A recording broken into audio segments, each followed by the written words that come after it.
Há cerca de 130 anos, uma organização chamada Noite Silenciosa fazia sua primeira aparição. O mundo ficou repleto de guerras intermináveis, até que um grupo de artistas marciais do mundo Murim criou a Aliança Celestial Central.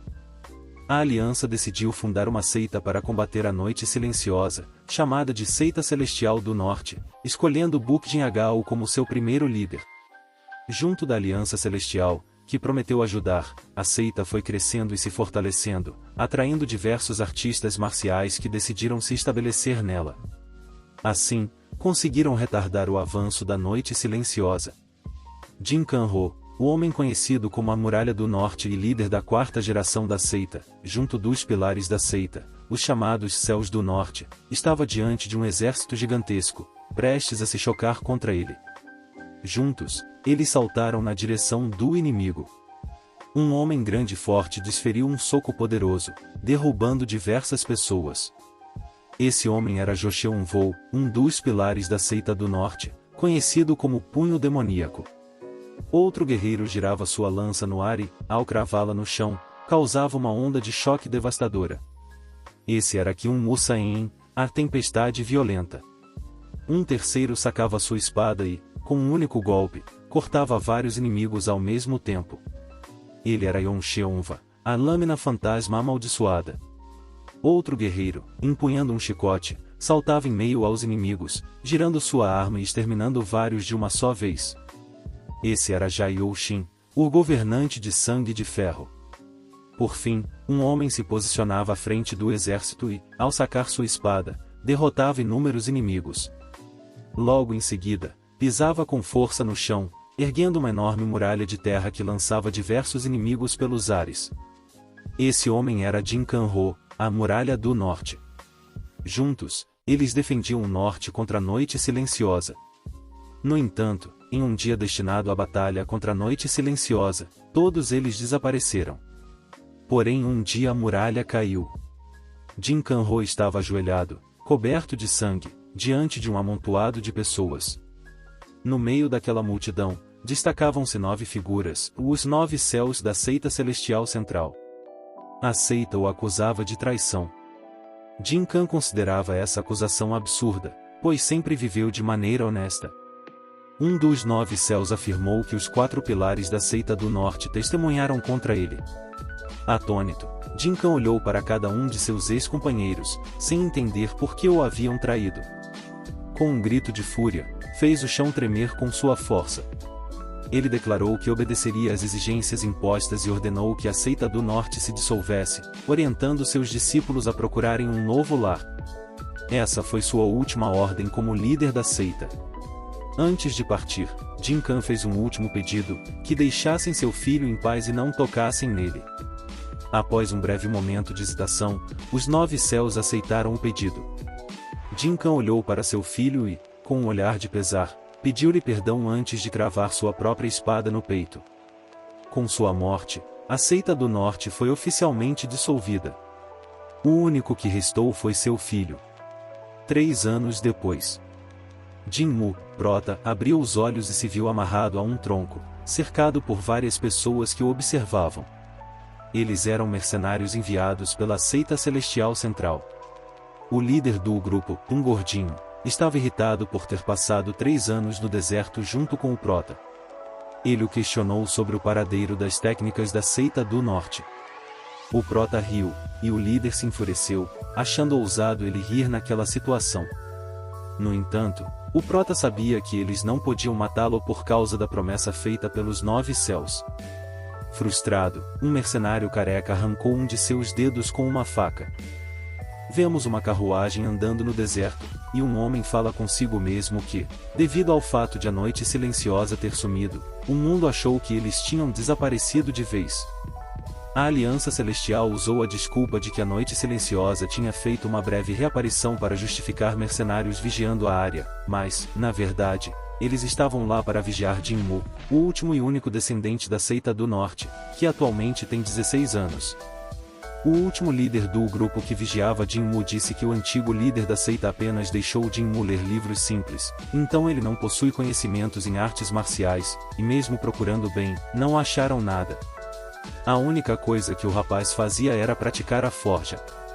Jinmu, ao ver os novos mercenários, dá as costas e vai até um lugar chamado Casa dos 10.000 Espíritos, onde antigamente existiam 10.000 pergaminhos sobre artes marciais. Tudo relacionado a técnicas de espada, a lâmina fantasma amaldiçoada levou, sobre técnicas de punho, o punho demoníaco levou, sobre técnicas de pés, a tempestade violenta levou, e tudo sobre técnicas de cultivo e refino de Ki, o governante do sangue de aço levou. Boa parte dos discípulos da seita o seguiu, e com isso ele foi completamente abandonado.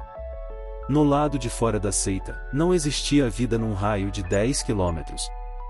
Era como se a seita tivesse parado no tempo, e o estado atual da seita representava o atual estado de Jinmu. Os dias de Jinmu eram simples: acordava, ia para a forja e ficava lá até algumas horas da tarde, depois escalava a torre dos 10.000 espíritos e ficava lá, olhando para a seita de cima.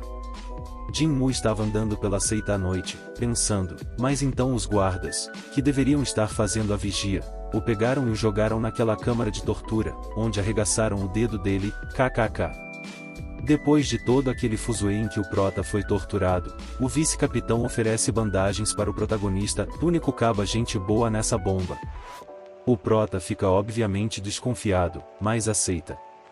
Após isso, Jinmu se ajoelha no chão e chora, pensando que ninguém se importava com ele e que tudo que ele disse não passava de um blefe.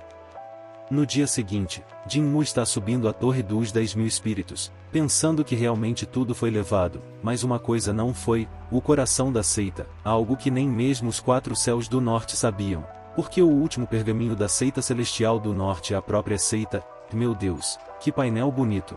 Ao pôr do sol, quando a luz bate nas paredes da seita, sombras são projetadas no chão. Essas paredes são conhecidas como a parede das 10.000 sombras. Os padrões estranhos nelas, quando banhados pela luz do sol, transformam-se em escritos baseados em uma antiga língua chamada Reino da Lua Menor. Essas paredes foram escritas pelo primeiro líder da seita do norte, tradição que foi continuada até o líder Jin Kanro. Foi por esse motivo que o líder da 4ª geração fez seu filho aprender apenas a língua do Reino da Lua Menor, em vez de outras artes marciais. O motivo de apenas Jinmu entender esses escritos é que apenas os líderes e sucessores da seita do norte os compreendem. Por isso, parece que o prota está perdendo tempo lá em cima.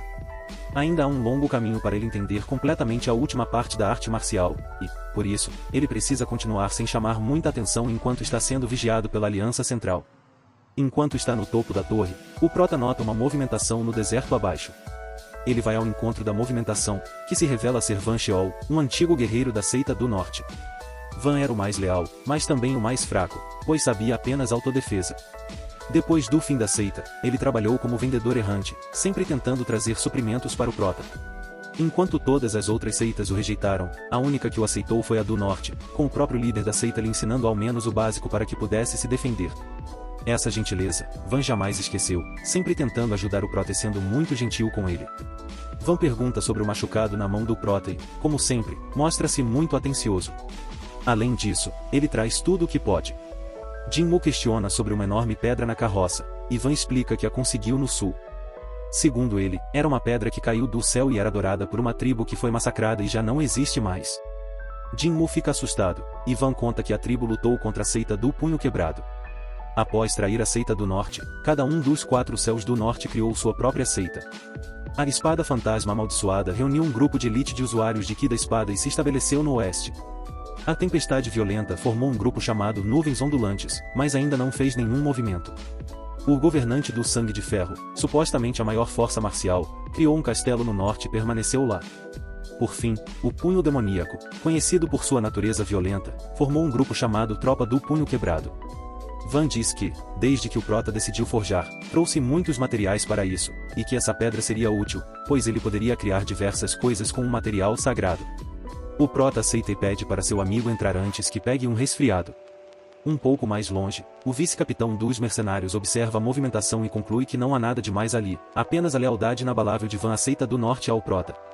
O vice-capitão não entende o garoto. Ele não sente nenhum Ki nele, nem um pouco de artes marciais.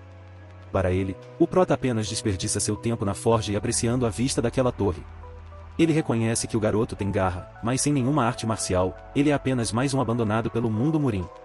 Enquanto viaja em seus pensamentos, um falcão mensageiro chega.